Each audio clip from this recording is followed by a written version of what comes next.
Hello friends, परिश्रम tutorial में आपका हार्दिक स्वागत है। आज हम प्राचीन भारत से रिलेटेड इम्पॉर्टेंट एमसीक्यू देखेंगे जो आपके सभी तरह के पीएससी एंड यूपीएससी के प्रीवियस ईयर के क्वेश्चन हैं। ठीक है, तो आइए देखते हैं हमारा पहला क्वेश्चन है, महावीर किस क्रम के तीर्थंकर थे? ए 21वें, बी 22वें, सी 23वें, डी 24वें। तो इसका जो करेक्ट आंसर है वो है आपका option number D. Mahavir Swami जो है वो 24वें नंबर के क्या थे? तीर्थंकर थे। ठीक है, अब हमारा अगला क्वेश्चन है, अशोक के शासनकाल में पाटलिपुत्र में आयोजित तृतीय बौद्ध संगति का सभापति कौन था? ए महाकश्यप, बी मोंगलीपुत्र तिस्स, सी पुराण कश्यप, डी इनमें से कोई नहीं। तो इसका जो करेक्ट आंसर है ये है आपका option number B, Moggaliputta Tissa. ठीक है, याद रखिएगा अशोक के शासनकाल में कौन से नंबर की बौद्ध संगति हुई थी? तो तृतीय क्रम की बौद्ध संगति हुई थी। ठीक है, और इसमें इस संगति का सभापति कौन था? तो मोगलीपुत्र तिस्स था। ठीक है, अब हमारा अगला क्वेश्चन हम देखते हैं, निम्नलिखित में से कौन गुप्त काल से संबंधित संस्कृत का विद्वान नहीं था? ए कालिदास, बी शूद्रक, सी भवभूति, डी वराहमिहिर। तो इसका जो करेक्ट आंसर है वो है आपका ऑप्शन नंबर सी, भवभूति। ये कौन से काल के थे? तो ये गुप्तोत्तर काल से संबंधित थे। ठीक है, बाकी सभी क्या थे? गुप्त काल से संबंधित विद्वान थे। अब हमारा अगला क्वेश्चन है, उत्तर वैदिक काल में कृषि अर्थव्यवस्था के विकास में निम्नलिखित में से कौन सा महत्वपूर्ण कारक था? पशुपालन, लौह तकनीक, मृदभांड, काष्ठ शिल्प। तो इसका जो करेक्ट आंसर है वो है आपका ऑप्शन नंबर बी, लौह तकनीक के कारण जो है वो कृषि का बहुत ही ज़्यादा क्या होने लग गया था? विकास होने लग गया था। ये कौन से काल में था? तो ये उत्तर वैदिक काल में था। ठीक है, अब हमारा अगला क्वेश्चन है, कनिष्क ने बौद्ध परिषद कहाँ आयोजित की थी? मगध, कन्नौज, पुरुषपुर, कुंडलवन। तो इसका जो करेक्ट आंसर है वो है आपका ऑप्शन नंबर डी, कनिष्क द्वारा जो बौद्ध संगति थी वो कहाँ आयोजित की गई थी? तो कुंडलवन में आयोजित की गई थी। अब हमारा अगला क्वेश्चन है, चोलकालीन दक्षिण भारत में ब्राह्मणों की सभा को क्या कहते थे? ए अग्रहार, बी वारियम, सी ब्रह्मा सभा, डी विधानसभा। तो इसका जो करेक्ट आंसर है वो है आपका ऑप्शन नंबर बी, चोलकालीन दक्षिण भारत में ब्राह्मणों की सभा को वारियम कहा जाता था। ठीक है, अब हमारा अगला क्वेश्चन है, निम्न में से किसने पाल राजवंश की स्थापना की? धर्मपाल, गोपाल, देवपाल, राणा देव। ठीक है, तो इसका जो करेक्ट आंसर है वो है आपका ऑप्शन नंबर बी, गोपाल द्वारा क्या किया गया था? पाल वंश की स्थापना की गई थी। अब हमारा अगला क्वेश्चन है, मौर्य वंश का अंतिम शासक निम्नलिखित में से कौन था जिसकी हत्या पुष्पमित्र शुंग ने की थी? कुषाण, संप्रति, बृहदत्त, दशरथ। तो इसका जो करेक्ट आंसर है वो है आपका ऑप्शन नंबर सी, बृहदत्त जो थे उनकी हत्या किसके द्वारा की गई थी? तो पुष्पमित्र शुंग के द्वारा हत्या कर दी गई थी और उसके बाद शुंग वंश की नींव रखी गई थी। ठीक है, अब हमारा अगला क्वेश्चन है, प्राचीन भारत में प्रथम साम्राज्य के रूप में कौन सा महाजनपद विकसित हुआ? कौशल, मगध, कुरु, पांचाल। तो इसका जो करेक्ट आंसर है वो है आपका ऑप्शन नंबर बी, मगध जो है वो प्राचीन काल में क्या हुआ था? प्रथम साम्राज्य के रूप में विकसित हुआ था। ठीक है, अब हमारा अगला क्वेश्चन है, गौतम बुद्ध ने अपना प्रथम प्रवचन कहाँ दिया था? सारनाथ, पाटलिपुत्र, लुम्बिनी, गया। तो इसका जो करेक्ट आंसर है, गौतम बुद्ध जी ने अपना प्रथम प्रवचन जो है वो सारनाथ में दिया था। सर्वाधिक प्रवचन कहाँ दिया था? तो श्रावस्ती में दिया था। ठीक है, अब हमारा अगला क्वेश्चन हम देखते हैं, 618 से 619 ईस्वी में किसने हर्षवर्धन को पराजित किया था? ए नरसिंह वर्मन द्वितीय, ईशान वर्मन, पुलकेशिन द्वितीय, इनमें से कोई नहीं। तो इसका जो करेक्ट आंसर है आपका ऑप्शन नंबर सी, पुलकेशिन द्वितीय द्वारा हर्षवर्धन को पराजित किया गया था। कब पराजित किया गया था? तो 618 से 619 ईस्वी में पराजित किया गया था। ठीक है, अब हमारा अगला क्वेश्चन देखते हैं, प्रयाग प्रशस्ति में निम्न में से किस गुप्त सम्राट की उपलब्धियों का वर्णन किया गया है? चंद्रगुप्त प्रथम, चंद्रगुप्त द्वितीय, समुद्रगुप्त, स्कंदगुप्त।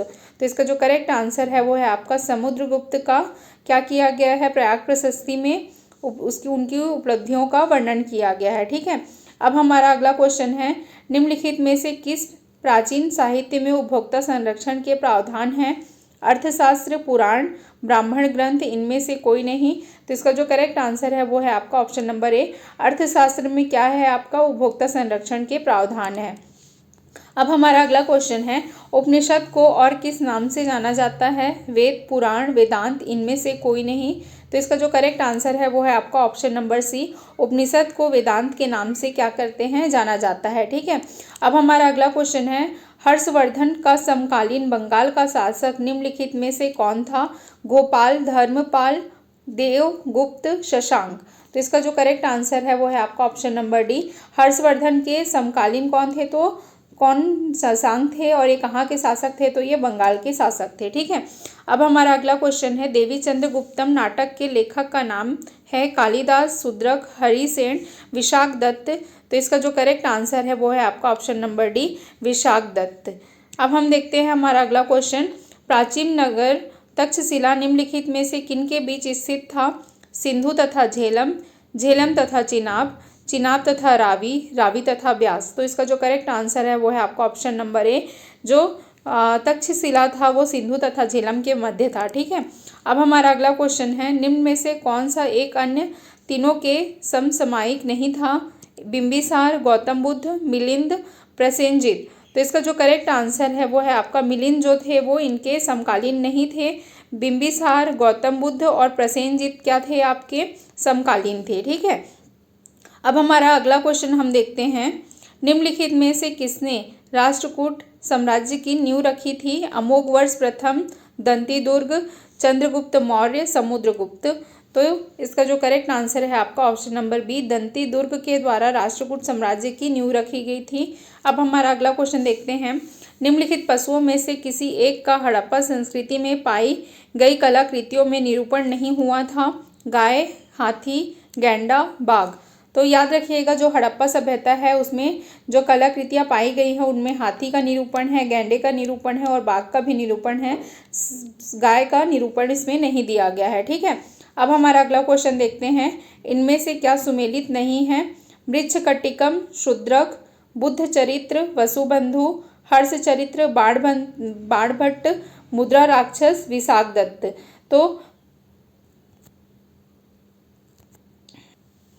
तो फ्रेंड्स ध्यान दीजिएगा, यहाँ पर मृच्छकटिकम किसके द्वारा लिखा गया है? तो ये शूद्रक के द्वारा लिखा गया है।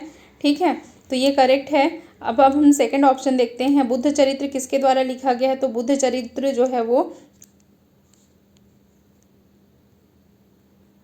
बुद्ध चरित्र जो है वो अश्वघोष के द्वारा लिखा गया है। ये वसुबंधु जी के द्वारा नहीं लिखा गया है। ठीक है। हर्ष चरित्र बाणभट्ट के द्वारा लिखा गया है। मुद्रा राक्षस जो है विशाख दत्त के द्वारा लिखा गया है। तो इसमें कौन सा सुमिलित नहीं है? तो ये ऑप्शन नंबर जो सी है वो आपका ऑप्शन नंबर जो बी है वो आपका सुमेलित नहीं है, ये करेक्ट आंसर है। ठीक है। अब हम देखते हैं हमारा अगला क्वेश्चन, इन अभिलेखों में से कौन एक खाद्यान्न को देश में संकट काल में उपयोग हेतु सुरक्षित रखने के बारे में प्राचीनतम शाही उपदेश देता है? गौरा, ताम्रपत्र, रुमनदेही, स्तंभलेख, प्रयाग प्रशस्ति, चंद्र का मेहरौली स्तंभ शिलालेख। तो इसका जो करेक्ट आंसर है वो है आपका ऑप्शन नंबर ए। गौरा का ताम्रपत्र जो है वो क्या बोलता है, किस चीज़ के बारे में उपदेश देता है? तो खाद्यान्न को देश के संकट काल में उपयोग होती है सुरक्षित रखने के बारे में क्या बोलता है? आदेश देता है। ठीक है। अब हमारा अगला क्वेश्चन है, आर्य शब्द इंगित करता है नृजाति समूह को, यायावरी जन को, भाषा समूह को, श्रेष्ठ वंश को। तो इसका जो करेक्ट आंसर है वो है आपका ऑप्शन नंबर डी, आर्य शब्द जो है वो श्रेष्ठ वंश को इंगित करता है। अब हम बढ़ते हैं हमारे अगले क्वेश्चन की ओर, निम्न में से कौन प्राचीन भारत में शैव संप्रदाय था? ए आजीवक, बी मतमयूर, सी मैमत, डी इनमें से कोई नहीं। तो याद रखिएगा, जो शैव संप्रदाय था प्राचीन काल में वो कौन सा था? तो मतमयूर था। ठीक है। अब हमारा अगला क्वेश्चन है, अशोक का अपने शिलालेखों में सामान्यतः किस नाम से उल्लेख हुआ है? चक्रवर्ती, धर्मदेव, धर्मकीर्ति, प्रियदर्शी। तो इसका जो करेक्ट आंसर है ऑप्शन नंबर डी, प्रियदर्शी के नाम से अशोक का उसके बहुत सारे शिलालेखों में उल्लेख हुआ है। ठीक है। निम्न में से कौन गुप्त काल में अपनी आयुर्विज्ञान विषयक रचना के लिए जाना जाता था? शूद्रक, सुश्रुत, शौनक, इनमें से कोई नहीं। तो इसका जो करेक्ट आंसर है वो है आपका ऑप्शन नंबर बी, गुप्त काल में जो सुश्रुत थे वो अपने आयुर्विज्ञान विषय के लिए प्रसिद्ध थे। ठीक है। अब हमारा अगला क्वेश्चन है, आरंभिक वैदिक साहित्य में सर्वाधिक वर्णित नदी है? सिंधु, सरस्वती, गंगा, विपाशा। तो इसका जो करेक्ट आंसर है वो है आपका ऑप्शन नंबर ए। सिंधु जो नदी है वो क्या है, आरंभिक वैदिक साहित्य में वर्णित सबसे सर्वाधिक वर्णित नदी है। अब हमारा अगला क्वेश्चन है, गुप्त शासकों द्वारा जारी की गई चांदी के सिक्के कहलाते थे रूपक, दिनार, पर्ण, इनमें से सभी। तो इसका जो करेक्ट आंसर है वो है आपका ऑप्शन नंबर ए। गुप्त काल में जो चांदी के सिक्के जारी किए जाते थे उन्हें रूपक कहा जाता था, और साथ में ये भी याद रखिएगा कि गुप्त काल में जो सोने के सिक्के जो जारी किए जाते थे उन्हें दिनार कहा जाता था। अब हमारा अगला क्वेश्चन है, पहाड़ी काटकर एलोरा के विख्यात कैलाश मंदिर का निर्माण कराया था मौर्य, पल्लव, चालुक्य, राष्ट्रकूट। तो इसका जो करेक्ट आंसर है वो है आपका राष्ट्रकूटों के द्वारा एलोरा के विख्यात कैलाश मंदिर का निर्माण कराया गया था। अब हमारा अगला क्वेश्चन है, निम्न में से किसने सोमपुर महाविहार का निर्माण कराया था, कुमारगुप्त प्रथम, हर्षवर्धन, धर्मपाल, विजयसेन। तो इसका जो करेक्ट आंसर है वो है आपका ऑप्शन नंबर सी। धर्मपाल के द्वारा क्या कराया गया था, सोमपुर में महाविहार का निर्माण कराया गया था। अब हमारा अगला क्वेश्चन है, निम्न में से कौन बुद्ध के जीवन काल में ही संघ प्रमुख होना चाहता था, देवदत्त, महाकश्यप, उपाली, आनंद। तो इसका जो करेक्ट आंसर है ऑप्शन नंबर ए। देवदत्त जो थे वो बुद्ध के जीवन काल में ही संघ के प्रमुख होना चाहते थे। अब हमारा अगला क्वेश्चन है, भारत में प्रथम बार सैनिक शासन व्यवस्था में लाया गया, ग्रीकों द्वारा, शकों द्वारा, पार्थियनों द्वारा, मुगलों द्वारा। तो इसका जो करेक्ट आंसर है वो है आपका ऑप्शन नंबर ए जो है वो आपका करेक्ट आंसर है। भारत में पहली बार सैनिक शासन व्यवस्था ग्रीकों के द्वारा लाया गया था। तो किसके द्वारा, कौन से ग्रीक, कौन से शासक के द्वारा लाया गया था, तो सिकंदर के द्वारा लाया गया था। ठीक है, अब हमारा अगला क्वेश्चन हम देखते हैं, निम्न में से कौन सुमेलित नहीं है, आलमगीरपुर उत्तर प्रदेश, लोथल गुजरात, कालीबंगा हरियाणा, रोपड़ पंजाब। तो देखिए पहला जो ऑप्शन है आलमगीरपुर जो है वो कहाँ स्थित है, तो ये आपके उत्तर प्रदेश में स्थित है, सही है ये। लोथल कहाँ है, तो गुजरात में है। कालीबंगा कहाँ है, तो ये राजस्थान में है, ये गलत है। रोपड़ कहाँ है, तो पंजाब में है। तो आपका ऑप्शन नंबर सी जो है वो करेक्ट आंसर है। अब हम बढ़ते हैं हमारे अगले क्वेश्चन की ओर, निम्न में से किसने नालंदा विश्वविद्यालय का भ्रमण व वहाँ अध्ययन किया था, वेनसोंग, फायान, मेगास्थनीज, इनमें से कोई नहीं। तो इसका जो करेक्ट आंसर है वो है आपका ऑप्शन नंबर ए। वेनसोंग के द्वारा नालंदा विश्वविद्यालय का भ्रमण के साथ ही साथ में वहाँ क्या किया गया था, अध्ययन किया गया था। अब हमारा अगला क्वेश्चन देखते हैं, निम्न में से कौन सिंधु घाटी की सभ्यता पर प्रकाश डालता है, शिलालेख, पुरातत्व संबंधी खुदाई, मोहरों पर लिखावट, धार्मिक ग्रंथ। तो इसका जो करेक्ट आंसर है आपका ऑप्शन नंबर बी। पुरातत्व संबंधी खुदाई से हमें सिंधु घाटी सभ्यता के बारे में जानकारी प्राप्त होती है। ठीक है, अब हमारा अगला क्वेश्चन है, इनमें से क्या सम्मिलित नहीं है। फर्स्ट है पढ़िनी, इसको सुधार लीजिएगा, पढ़िनी लिखा हुआ है ये। पढ़िनी की रचना क्या है, अष्टाध्यायी है, ये सही है। वात्स्यायन द्वारा क्या लिखा गया है, तो कामसूत्र लिखा गया है, ये भी सही है। चाणक्य के द्वारा क्या लिखा गया है, अर्थशास्त्र लिखा गया है, ये भी सही है। कल्हड़ के द्वारा क्या लिखा गया है, राजतरंगिणी लिखा गया है, तो ये भी सही है। तो आपका ऑप्शन नंबर जो ई है वो करेक्ट हो जाएगा, इनमें से सभी सुमेलित हैं। अब हम बढ़ते हैं हमारे अगले क्वेश्चन की ओर, चंद्रबरदई द्वारा लिखी पुस्तक का नाम था पृथ्वीराज रासो, पृथ्वीराज चरित्र, पृथ्वीनाथ, राजतरंगिणी। तो इसका जो करेक्ट आंसर है वो है आपका ऑप्शन नंबर ए। चंद्रबरदई द्वारा क्या लिखा गया था, तो पृथ्वीराज रासो लिखा गया था। अब हम बढ़ते हैं हमारे अगले क्वेश्चन की ओर, यज्ञ संबंधी विधि विधानों का पता चलता है ऋग्वेद में, यजुर्वेद में, सामवेद में, अथर्ववेद में। तो इसका जो करेक्ट आंसर है वो है आपका ऑप्शन नंबर बी। यजुर्वेद में आपका यज्ञ संबंधी विधि विधानों का पता चलता है, ये करेक्ट आंसर होगा। ठीक है, अब हम बढ़ते हैं हमारे अगले क्वेश्चन की ओर, प्रसिद्ध यूनानी दूत मेगास्थनीज भारत में किसके दरबार में आए थे, अशोक, हर्षवर्धन, चंद्रगुप्त मौर्य, हेमू। तो इसका जो करेक्ट आंसर है वो है आपका ऑप्शन नंबर सी। चंद्रगुप्त के शासनकाल में प्रसिद्ध यूनानी दूत मेगास्थनीज भारत आए थे। ठीक है, और उन्होंने किसकी रचना की थी, तो इंडिका की रचना की थी। अब हमारा अगला क्वेश्चन है, चोल शासकों के समय में बनी हुई प्रतिमाओं में सबसे अधिक विख्यात हुई पत्थर की प्रतिमाएं, संगमरमर की प्रतिमाएं, विष्णु भगवान की पत्थर की शिलाओं पर अंकित प्रतिमाएं, नटराज शिव की कांसे की प्रतिमाएं। तो इसका जो करेक्ट आंसर है वो है आपका option number D. Nataraja Shiva की कांसे की जो प्रतिमाएं हैं वो चोल काल में सर्वाधिक प्रसिद्ध हुई। ठीक है, अब हमारा अगला क्वेश्चन है, समुद्रगुप्त द्वारा पराजित दक्षिणापथ अथवा दक्षिण भारत के कितने शासकों का उल्लेख प्रयाग प्रशस्ति में है? 10, 8, 12, 15। तो इसका जो करेक्ट आंसर है, प्रयाग प्रशस्ति में 12 शासकों का उल्लेख है, ठीक है, जो समुद्रगुप्त द्वारा क्या हुए थे? पराजित हुए थे।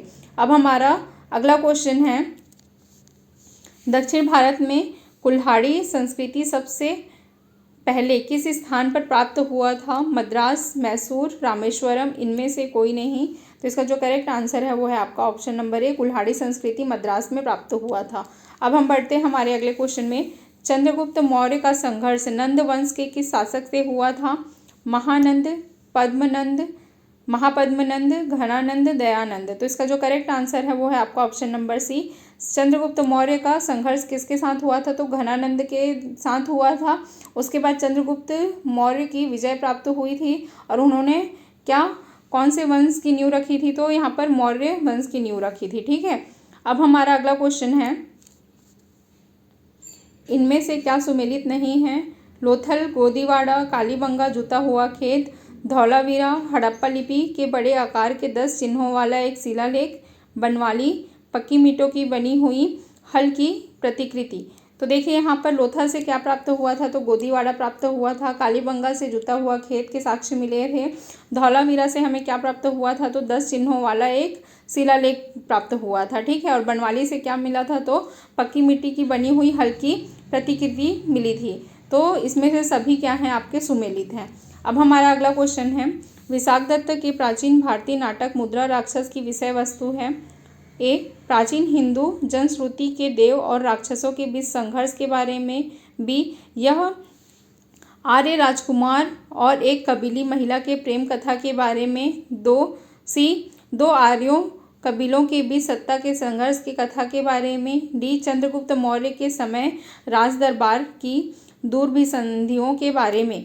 तो इसका जो करेक्ट आंसर है वो है आपका option number D, Chandragupta Maurya के समय राज दरबार की दुर्भिसंधियों के बारे में कौन से नाटक में मिलता है? तो विशाखदत्त की मुद्रा राक्षस में मिलता है। आपका ऑप्शन नंबर डी जो है वो करेक्ट आंसर है। अब हमारा अगला क्वेश्चन है, अशोक के जो प्रमुख शिलालेख संगम राज्य के विषय में हमें बताते हैं।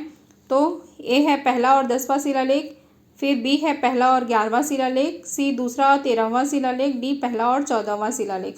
तो इसका जो करेक्ट आंसर है वो है आपका ऑप्शन नंबर सी, दूसरा और 13वां शिलालेख से हमें क्या मिलता है? संगम वंश के बारे में जानकारी मिलती है, ठीक है। अब हमारा अगला क्वेश्चन है, यम नचिकेता के बीच प्रसिद्ध संवाद किसमें है? मुंडकोपनिषद में, कठोपनिषद में, केनोपनिषद में, इनमें से कोई नहीं। तो इसका जो करेक्ट आंसर है वो है आपका ऑप्शन नंबर सी, कठोपनिषद में यम और नचिकेता के बीच संवाद दिया हुआ है, ठीक है। अब हमारा अगला क्वेश्चन है, गंधार शैली की मूर्तिकला में बुद्ध का सारनाथ में हुए प्रथम धर्म उपदेश से संबंध प्रवचन मुद्रा का नाम है? अभय, ध्यान, धर्मचक्र, भूमि स्पर्श। तो इसका जो करेक्ट आंसर है वो है आपका ऑप्शन नंबर सी, धर्मचक्र जो है इसका करेक्ट आंसर है, ठीक है। अब हमारा अगला क्वेश्चन है, बौद्ध धर्म के महायान और हीनयान संप्रदायों में सर्वाधिक मौलिक अंतर क्या है? ए, अहिंसा पर बल, बी, जाति रहित समाज, सी, देवी देवताओं की पूजा, डी, स्तूप पूजा। तो इसका जो करेक्ट आंसर है वो है आपका देवी देवताओं की पूजा, ठीक है। महायान और हीनयान संप्रदायों में क्या है? मुख्य जो अंतर है वो है आपका देवी देवताओं की पूजा से रिलेटेड जो अंतर है वो मेन अंतर है, ठीक है। अब हमारा अगला क्वेश्चन है, भगवान महावीर का प्रथम शिष्य था?